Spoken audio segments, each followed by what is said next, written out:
کسی کی پیدائش ایک مہنگے ترین اسپتال میں ہوئی ہے اور کسی کی گھر میں، لیکن سب جی رہے ہیں۔ کوئی نرم و گداز بستر پر سوتا ہے اور کوئی زمین پر، لیکن سب اپنی نیند پوری کر لیتے ہیں۔ کوئی بہترین شربت پیتا ہے اور کوئی صرف پانی، لیکن ہم سب اپنی پیاس بجھا لیتے ہیں۔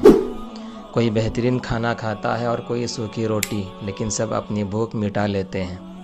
کوئی بہترین سوٹ پہنتا ہے اور کوئی صرف معمولی سا ململ کا کرتا، لیکن سب اپنا جسم چھپا لیتے ہیں۔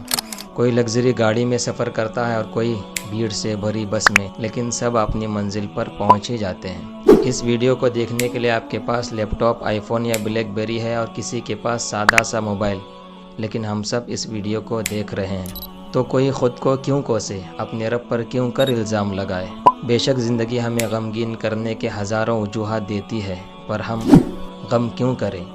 ہم جانتے ہیں ہمارا اللہ ہمارے ساتھ ہے، تو بس اپنے رب کا شکر ادا کیجیے اور آگے بڑھتے جائیں، اس یقین کے ساتھ کہ آپ تنہا نہیں ہیں، بلکہ زندگی کے ہر موڑ پر مشکل سے نکالنے اور نئی راہ دکھانے کے لیے رب العالمین آپ کے ساتھ ہے۔